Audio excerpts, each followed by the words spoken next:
જો હવે આપણે ચેપ્ટર 1 ના નીટ ની વાત કરવાની છે.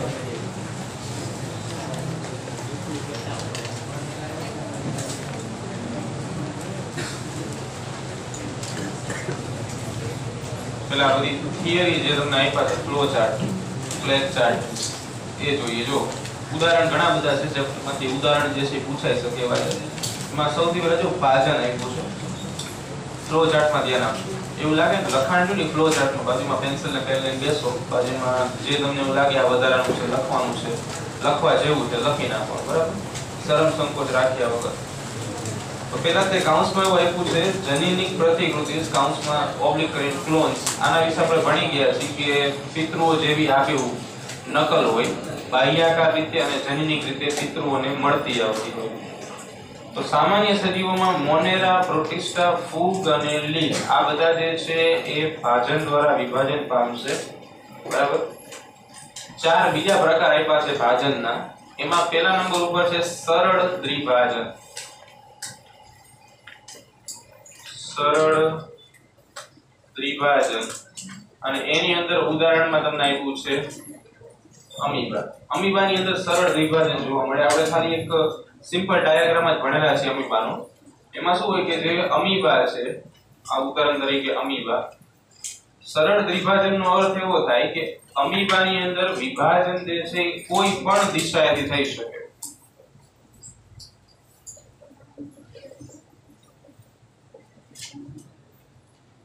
કોઈ પણ દિશાથી વિભાજન થાય. એટલે કે અહીંયાથી પણ વિભાજન થાય, અહીંયાથી પણ વિભાજન થાય, અહીંયાથી પણ વિભાજન થાય, અહીંયાથી પણ વિભાજન થાય. એટલે એને સરળ દ્વિભાજન કહેવામાં આવે છે. બીજા નંબર ઉપર તમને બીજું વિભાજન આપ્યું છે અનુપ્રસ્થ વિભાજન.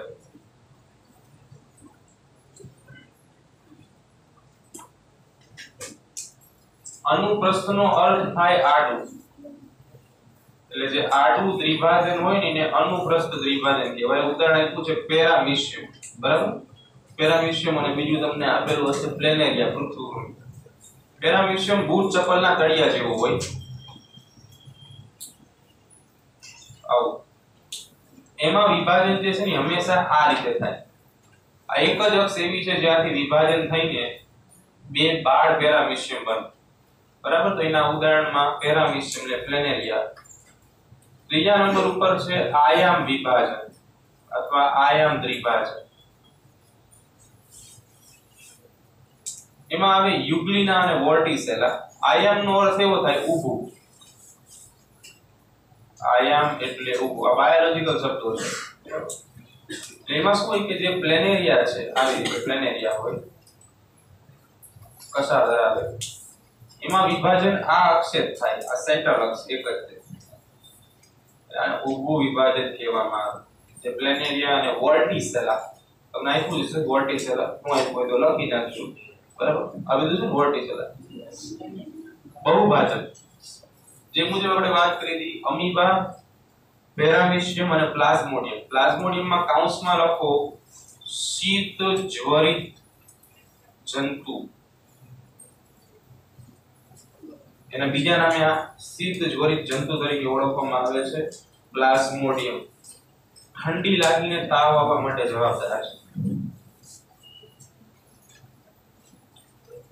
બહુભાજનનો અર્થ એવો થાય દ્વિભાજન એટલે કે બે બાળ સજીવો સર્જાય. બહુભાજનમાં ઘણા બધા બાળ સજીવો સર્જાય.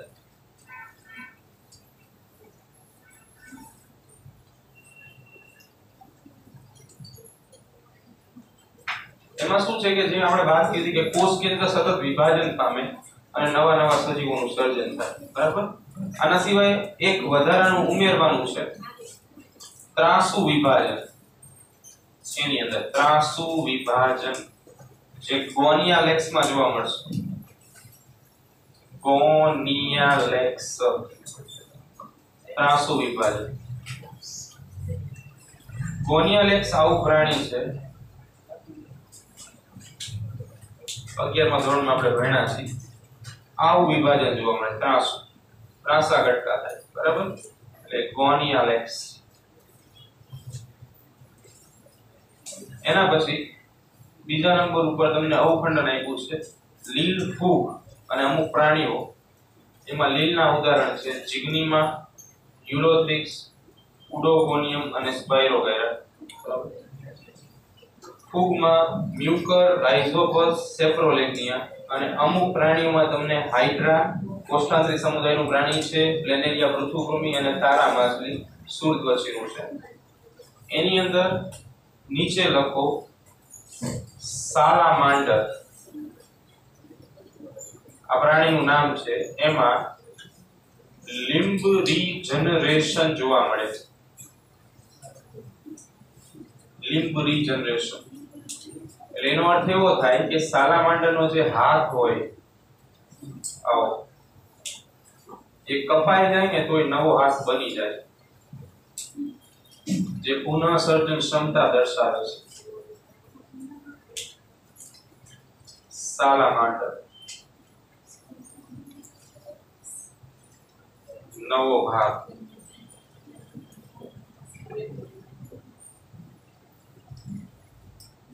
અવખંડનમાં લખો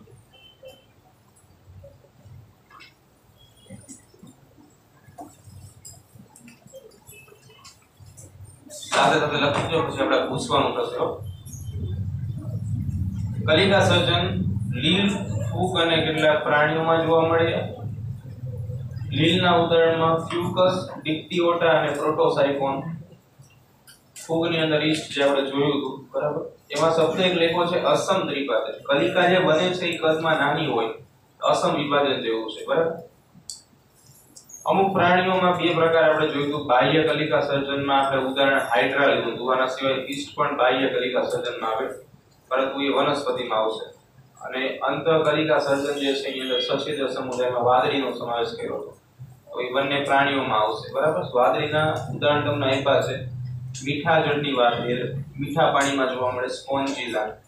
બીજા નંબર ઉપર આવે ખારા જળની વાદળી, એટલે કે દરિયાઈ પાણીમાં જોવા મળે, બરાબર, સાયકોન. બેમાં કૌંસમાં સછિદ્ર લખેલું છે એટલે સછિદ્ર સમુદાયના પ્રાણીઓ છે. બીજાણુ નિર્માણ તો પ્રોટિસ્ટા, લીલ અને ફૂગ આ બધા બીજાણુ નિર્માણની ક્રિયાથી ડબલ થાય છે. એમાં લીલમાં ખાસ અંતને કીધું ચલ બીજાણુ શબ્દ વાપર્યો છે. એનો અંગ્રેજી શબ્દ યાદ રાખવાનો છે ઝૂસ્પોર્સ કહેવામાં આવે. આપણે સમજાવ્યું હતું એક સ્થાનેથી બીજા સ્થાને જઈ શકશે ઝૂસ્પોર, બરાબર. ફૂગની લીલની અંદર મોટા ભાગે પાણી જે છે એ વહન માધ્યમ હોય એટલા માટે તરતા બીજાણુઓ જોવા મળે. એમાં ક્લેમિડોમોનાસ, યુલોથ્રિક્સ અને ઉડોગોનિયમ આવશે. ફૂગની અંદર કણી બીજાણુ કે જેનું અંગ્રેજી નામ યાદ રાખશું કોનેટિયા, પેનિસિલિયમ અને એસ્પરજિલસ. પ્રોટિસ્ટા જો કૌંસમાં લખ્યું છે પ્રતિકૂળ સંજોગ, ચોક્કસ સંજોગોની અંદર જ આ પ્રક્રિયા દર્શાવે અને કોષ્ઠન નામની ક્રિયા દર્શાવે, જેમાં અમીબા અને પ્લાઝ્મોડિયમ અને એમાંથી બનતા બીજાણુઓ કૂટબાધીય હોય, ખોટા પગો ધરાવે, બરાબર. આ બધું પ્રાણીઓ અને વનસ્પતિઓ માટે વાત હતી. હવે ચોક્કસ આપણે વનસ્પતિઓ માટે બીજો એક મુદ્દો વાનસ્પતિક પ્રસર્જન. પ્રસર્જન આપણે ભણેલા છે, ફરી વખત સર્જન થવું, બરાબર. પ્ર એટલે પરિવાર, સર્જન. કુદરતી પદ્ધતિ આપી છે મૂળ દ્વારા. સક્કરિયું, ડાહાલી આપણે લખાયા હતા, અને બીજો એક વધારાનું સતાવરી. પ્રકાંડ દ્વારા એમાં રાઇઝોમ અથવા ગાંઠા મૂળ, એમાં આદુ, હળદર અને કેળા. ગ્રંથિલ એટલે બટાટા, કક્ષ કલિકા. આ પાછળ એક એમસીક્યુ માં હશે કક્ષ કલિકા, બરાબર. યાદ રાખજો બટાટામાં કક્ષ કલિકા હોય જે આંખનું નિર્માણ કરે. વજ્રકંદ સુરણ અને અળવીમાં જોવા મળે. કંદ ડુંગળીમાં જોવા મળે. ભૂસ્તારી, દુર્વાઘાસ, અબૂટી, બ્રાહ્મી અને માર્સિલિયા. અને ભૂસ્તારિકામાં જળ શૃંખલા અને જળકૃતિ. અગભૂસ્તારીમાં પુદીના, અનાનસ, કેળ, ગુલદાઉદી જેને ક્રાઇઝેન્થમ કહેવામાં આવે. બીજું છે વિરોહ, હંસરાજ, સ્ટ્રોબેરી અને જાસ્મિન. પ્રકલિકા કનક એટલે કે ડાયસ્કોરિયા કક્ષ કલિકામાં, અને પ્રકલિકામાં રામબાણ, અબૂટી, ઓક્ઝેલિસ આ બધી પુષ્પ કલિકા, બરાબર. કક્ષ કલિકા અને પુષ્પ કલિકામાં ફેર ખબર પડશે ને. કક્ષ કલિકા કઈ રીતે બને?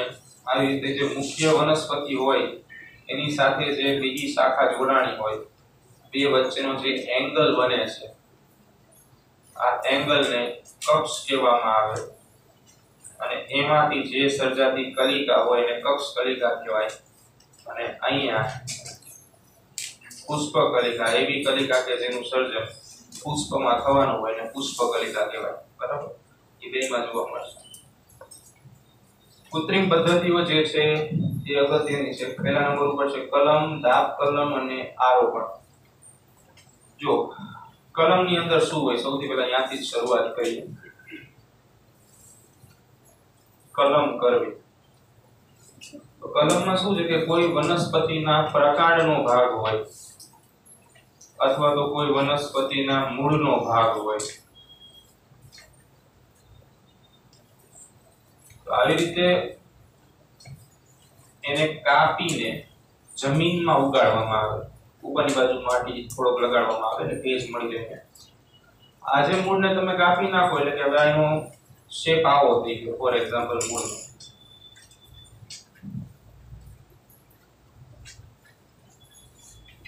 બરાબર એટલે અહીંયાથી જે કઈ મૂળ નીકળે આ મૂળને અસ્થાનિક મૂળ કહેવાય કારણ કે આ મૂળ જે છે એ ભ્રૂણ મૂળ સિવાયના ભાગમાંથી સર્જના છે પ્રકાંડમાંથી સર્જના છે અને એક્ઝેક્ટલી એના ઉપરના ભાગેથી આવી રીતે પ્રરોહ તંત્રનું સર્જન થાય બરાબર આ જે ભાગ છે એ પ્રરોહનો ભાગ કહેવાય આને કલમ કરી દઈએ ઘણા બધા ઉદાહરણ આપ્યા છે યાદ રાખવાની ટ્રીક છે દાઉદ સે ચીન ગુસ્સે दाऊद से चीन गुस्से जो पहला गुल दाऊदी करने आठ बड़ा પાસે અમુક થોડા એક્સ્ટ્રા ઉમેરા છે જો સૌથી પહેલા મૂળ દ્વારા આપ્યું છે લીંબુ આંબલી પ્રકાંડ દ્વારામાં જો ગુલાબ શેરડી સેવંતી ચીની ગુલાબ અને ગુલ દાઉદી એમાં આ જે છે ને એનો અર્થ થાય ગુલ દાઉદી से थी शेरड़ी चीन थी चीनी गुलाब અહીંયા ગુલાબ અને અહીંયા સેવંતી બરાબર દાઉદ સે ચીન ગુસ્સે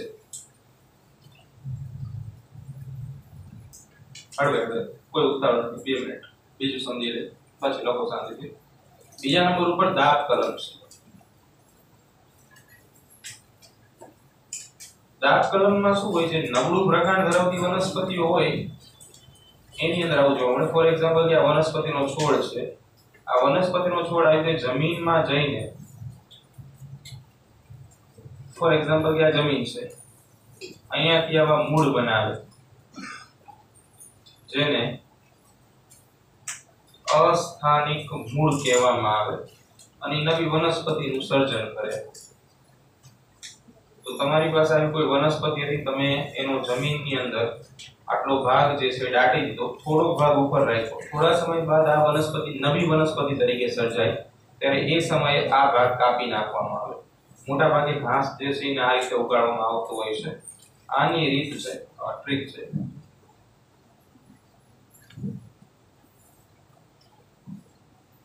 ગુજ્જુ લીઝા દ્રાક્ષ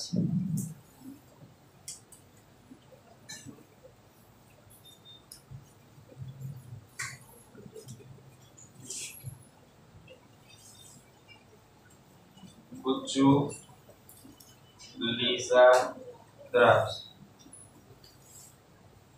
તો એના ઉદાહરણમાં જો ગુલાબ આપેલું હશે જુઈ આપેલી હશે વનસ્પતિના નામ છે કેવી હોય એવો પ્રશ્ન ન હોય ગુલાબ લીંબુ દ્રાક્ષ જાસૂદ અને જુઈ તો જો એમાં પેલા અહીંયાથી ગુલાબ અહીંયાથી જુઈ લીંબુ જાસૂદ આખ્યાથી દ્રાક્ષ બરાબર હા દ્રાક્ષ એના પછીની પદ્ધતિ આરોપણ પદ્ધતિ બહુ વિશિષ્ટ પદ્ધતિ છે ગ્રાફ્ટિંગ પ્રોસેસ કહેવામાં આવે બરાબર અને રેર કેસમાં ઉપયોગી છે કેમ કે પ્રોસેસ આમ જોવા જઈએ તો ઘણી બધી બાગાયતી વિધિ આની ઉપર જ ચાલે છે આરોપણ પદ્ધતિ પણ ઘણો સમય માંગી લે આરોપણ પદ્ધતિના અમુક પ્રકારો છે, એમાં સ્ટોક અને સાયોન એવા બે શબ્દ આપણે સમજવાના છે. નંબર 3 આરોપણ પદ્ધતિ. આરોપણ પદ્ધતિમાં શું હોય કે ઉદાહરણ તરીકે તમારી પાસે કોઈ એવી વનસ્પતિ છે કે જે ઝડપથી મૂળ નથી વિકસાવતી, મૂળ વિકસાવતા એને સમય લાગે છે, તો એવા સંદર્ભે આરોપણનો ઉપયોગ કરવામાં આવે. એટલે આરોપણમાં શું છે કે ઉદાહરણ તરીકે એક એવી વનસ્પતિ છે કે જે સરસ મજાનું પ્રરોધતંત્ર એટલે કે પ્રકાંડ ધરાવે છે, આ ભાગને સ્ટોક કહેવાય. સ્ટોક એટલે આધાર આપનાર. બીજી એવી રચના અથવા એવી વનસ્પતિ કે જે આની ઉપર તમે આરોપિત કરો છો. ઉદાહરણ તરીકે કોઈ વનસ્પતિ છે, એની ડાળી આપણે અહીંયા આરોપિત કરી છે, તો આને સાયોન કહેવાય. સ્ટોક આધાર આપે, સાયોનને આપણે આરોપિત કરી છે એવો શબ્દ વાપરશું. આરોપિતનો અર્થ એવો થાય, ઉદાહરણ તરીકે ધારી લો કે આ સ્ટોક છે અને આ સાયોન છે, તો આપણે આને અહીંયા મૂકીએ છીએ, એનો અર્થ એવો થાય કે આ નીચેનો ભાગ જે છે ને સ્ટોક કહેવાય, ઉપરનાને સાયોન કહેવાય. બરાબર. એના ઉદાહરણ તમને આપ્યા છે, એની ટ્રીક છે.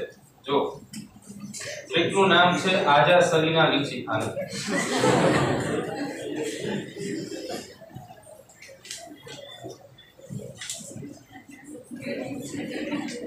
આંબો, જામફળ, સફરજન, લીંબુ,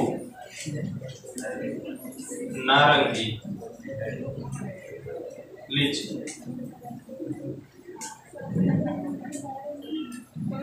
બરાબર. ટ્રીકો બધી યાદ રાખવાની, કદાચ પ્રશ્ન પૂછાય. બીજું એના ઘણા બધા પ્રકારો છે, અમુક પ્રકારો આપણે જોવાના છે. જેમ કે સૌથી પહેલા કલિકા આરોપણ, જીવા આરોપણ. જો આરોપણના પ્રકારો જોઈએ. કલિકા, જીવા,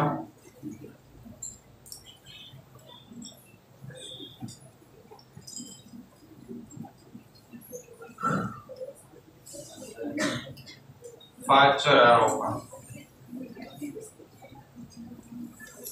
તાજ આરોપણ,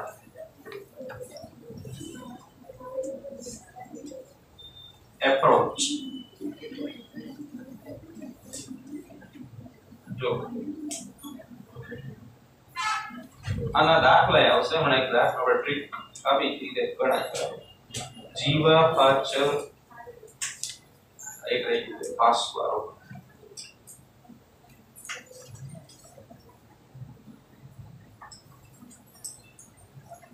જે મુજબ અહીંયા આપણે વાત કરી કે એક આધાર આપનાર સ્ટોક હોય અને એક આરોપિત કરનાર સાયોન હોય, બે ભેગા થઈને આખી નવી વનસ્પતિ બનાવે.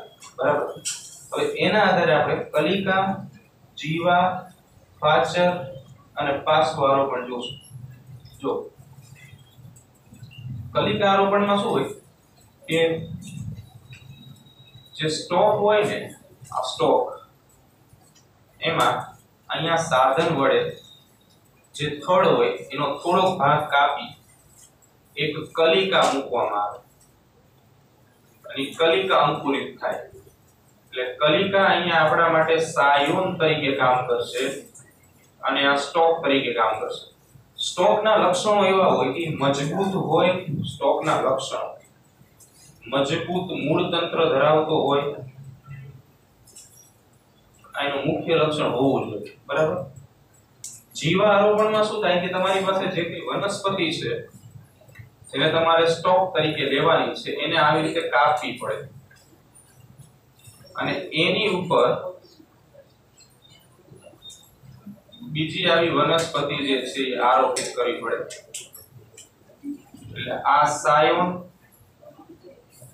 અને આ સ્ટોક બેને જોડવા માટે આપણે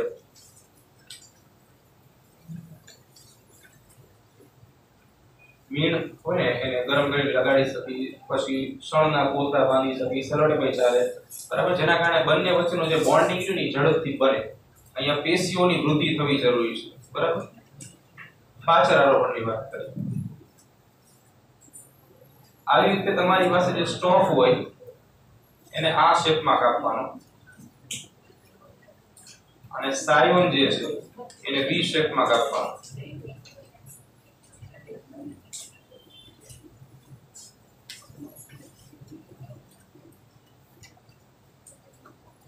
તો એને ફાચર આરોપણ કહેવાય, તાજ આરોપણ.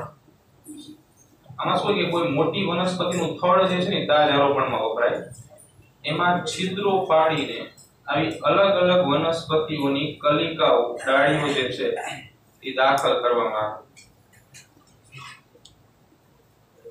આને સાયોન કહેવાય, આને સ્ટોક કહેવાય.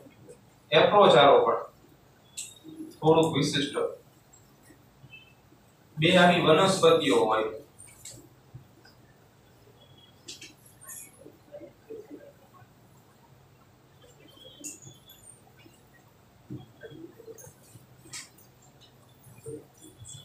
આવી વનસ્પતિઓની બે ડાળીને જોડી દેવાની. ફોર એક્ઝામ્પલ કે આપણે બે ને જોડી આવી રચના બને, અને એપ્રોચ આરોપણ કહેવાય. પાર્શ્વ આરોપણ કોઈ થડ હોય, એમાં અહીંયા નવી એક વનસ્પતિની ડાળી જે છે એ લગાડવાની. સ્ટોક, સાયોન. આના દાખલા ઘણી વાર પૂછાતા હોય. દાખલા કે આવા હોય, બહુ સિમ્પલ એવા દાખલા છે. આ જો કે લખાઈ ગયું હશે, બધું લખાઈ ગયું છે ને. આ વાંધો નહીં, આપણે ખાલી આટલું જો એક દાખલો આપણે જોઈ શકીએ.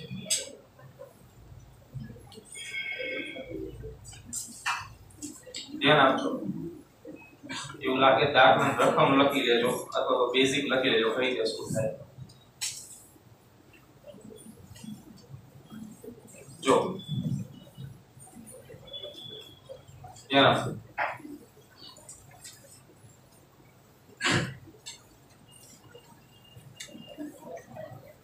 જો કોઈ એક આધાર આપતી વનસ્પતિ માં 24 રંગસૂત્રો હોય અને કોઈ આરોપિત કરવામાં આવતી વનસ્પતિમાં 23 રંગસૂત્રો હોય તો આવી વનસ્પતિઓથી મળતી આરોપણની જાતમાં પુષ્પમાં રંગસૂત્રોની સંખ્યા શોધો. ધ્યાન આપો. મેક્સિમમ લેવલ થઈ ગયો, બરાબર. આનાથી આગળ ન આવે. કોઈ એક આધાર આપતી વનસ્પતિ, જો આ એમસીક્યુ થોડોક સહેલો બને જ્યારે તમને કહી દીધું હોય કે સ્ટોક અને સાયોન શું છે શું નહીં, બરાબર. પણ એવું નથી કીધું. સૌથી પહેલા શું છે? આધાર આપતી વનસ્પતિ. કોણ આધાર આપે? એટલે આપણને ખબર પડી જાય સ્ટોક. સ્ટોકમાં કેટલા રંગસૂત્ર છે?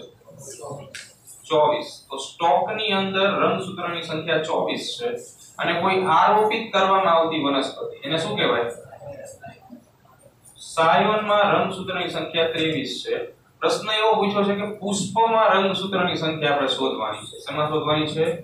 પુષ્પમાં. નવનીતના એમસીક્યુ સોલ્વ કરશો તો આવા એમસીક્યુ તમને મળશે, બરાબર. હવે તમે વિચારો, પુષ્પો ક્યાંથી ઉત્પન્ન થાય?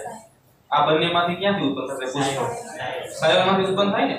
કેમ કે આ સાયોન જે છે હવાઈ ભાગ કહેવાય, હવાના સંપર્કમાં રહેલો વનસ્પતિનો ભાગ, અને પુષ્પ પણ હવાઈ ભાગ છે. એટલે જેટલા રંગસૂત્રો સાયોનમાં હોય ને એટલા જ સાયોનમાંથી ઉત્પન્ન થતા હવાઈ ભાગમાં હોય. પછી તમને પર્ણ પૂછે, પ્રકાંડ પૂછે, કલિકા પૂછે કે પુષ્પ પૂછે, જો એ હવાઈ ભાગનો એક ભાગ હોય અને સાયોન માંથી જ ઉત્પન્ન થતો હોય તો એની અંદર રંગસૂત્રની સંખ્યા સાયોનના રંગસૂત્ર જેટલી હોય. આ તમારો આન્સર. ખબર આવું બધું હોય એમાં, બરાબર. એમસીક્યુ પૂછાય, ધ્યાન રાખો. નીચે જો લિંગી પ્રજનનના તબક્કા આપેલા છે. થોડીક વનસ્પતિના નામ એક્સ્ટ્રા છે અહીંયા, તેના કોઈ બધું શાંતિથી લખાઈ જશે, તમારે ચિંતા ન કરો, બરાબર. જો સૌથી પહેલા કોઈ વનસ્પતિ વિશે એકવાર પુષ્પ સર્જન કરતી વનસ્પતિનું નામ છે ગલગોટા, ચોખા, ઘઉં અને વાંસ. વાંસ તો આપણે જાણીએ 50 થી 100 વર્ષે એક વખત. એકથી વધુ વખત માટે નાળિયેરી અને આંબો. ચોક્કસ ઋતુમાં પુષ્પ સર્જન માટે કેરી, સફરજન અને ફણસ. અને સમગ્ર વર્ષ દરમિયાન પુષ્પ સર્જન 12 માસી. આ યાદ રાખજો, 12 માસ, નામ જેવું કામ.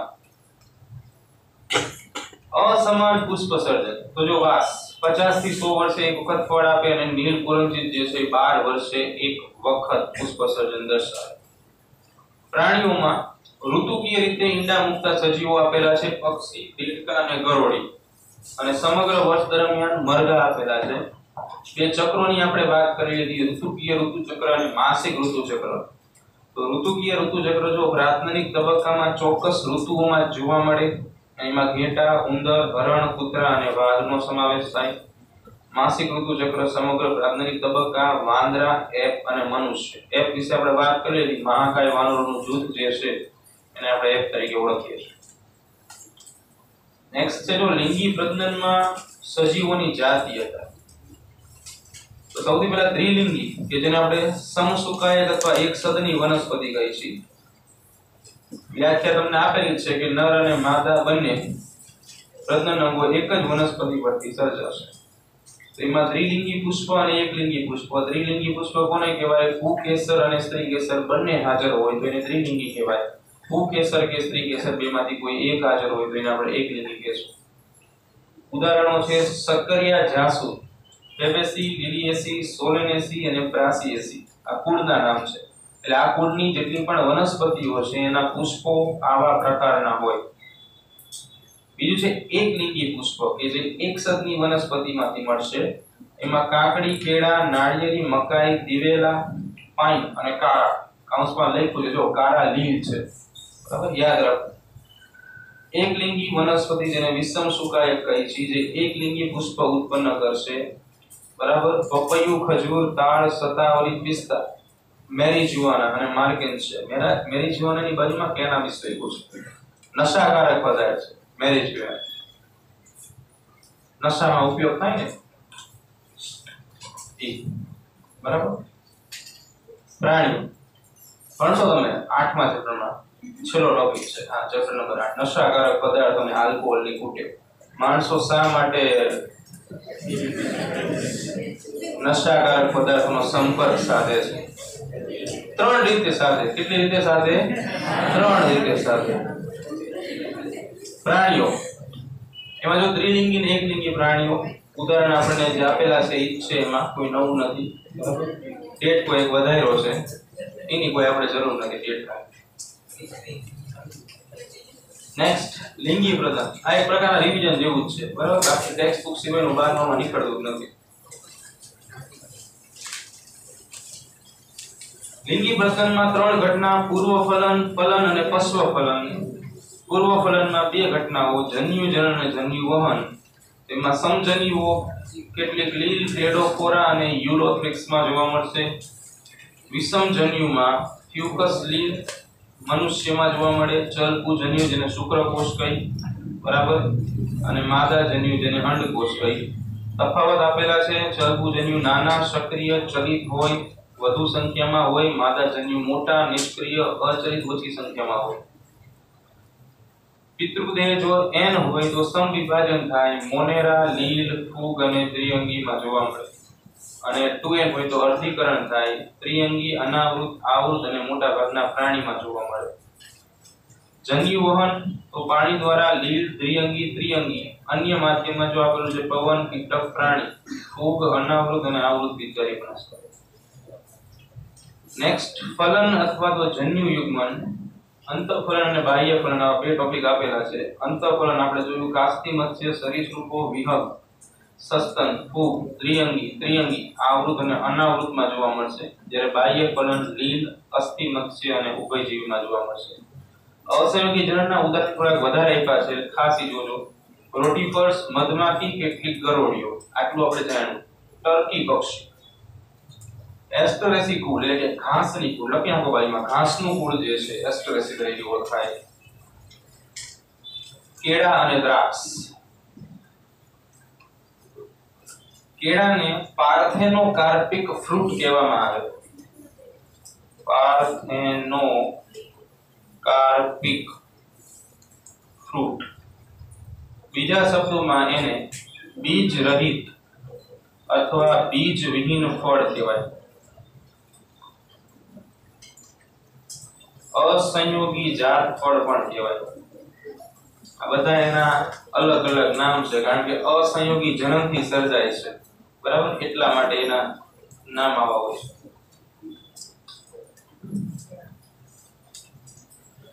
પશ્વફલનની પ્રક્રિયામાં બે થાય, ફલિતાંડ અને ભ્રૂણજનન. ફલિતાંડ બે રીતે બને, અંતઃ અને બાહ્ય, બરાબર. ભ્રૂણજનનમાં બે પ્રકારની પ્રક્રિયા, અપત્યપ્રસવી અને અંડપ્રસવી. અપત્યપ્રસવી જે છે કાસ્તી મત્સ્ય અને સસ્તન, અંડપ્રસવીમાં અસ્થિ મત્સ્ય ઉભયજીવી સરીસૃપ અને વિહંગ. વનસ્પતિમાં ફલન આપેલું છે, ખાસ જે કાઉન્સ આપ્યો છે અંડરલાઈન કરજો. લીલ અને ફૂગમાં ક્યારેય ભ્રૂણ જનનની ક્રિયા થતી નથી. લીલ અને ફૂગમાં ક્યારેય ભ્રૂણ જનનની પ્રક્રિયા થતી નથી. જો ખાસ ઓલા ક્લોન્સ વાળી વાત હતી આપણે યાદ હોય તો, અમીબા પેરામિક્સિયમ એમાં ક્લોન્સ બને, એમાંથી એક પ્રશ્ન પૂછાય. આવો દાખલો હોય, જો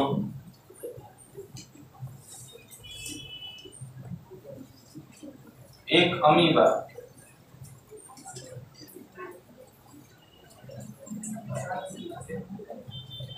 X રંગસૂત્રો ધરાવે છે. એક અમીબા 2X રંગસૂત્ર ધરાવે છે. આ અમીબા વિભાજન દ્વારા વિભાજન પામે છે, તો એની સંતતિમાં રંગસૂત્રોની સંખ્યા જણાવો. એક અમીબા છે, એ અમીબા 2X જેટલા રંગસૂત્રો ધરાવે છે, બરાબર. તો એની સંતતિઓ જે મળે એમાં રંગસૂત્રની સંખ્યા શોધો. ક્લોન્સ જનીનિક પ્રતિકૃતિ 2X જ જવાબ આવે, બરાબર, કોઈ ચેન્જ આવે નહીં. આવો દાખલો કરાયો છે કદાચ છતાં. એક ગ્લાસ છે, એ બેક્ટેરિયાથી આખે આખો ભરાતા 60 મિનિટ થાય છે, 1 કલાક. બેક્ટેરિયાનો ગુણનકાળ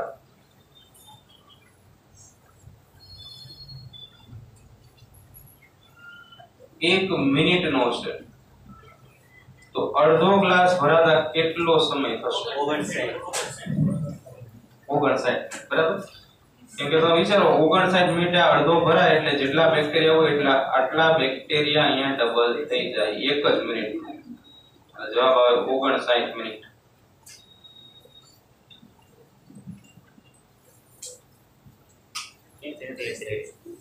ઘટનાઓ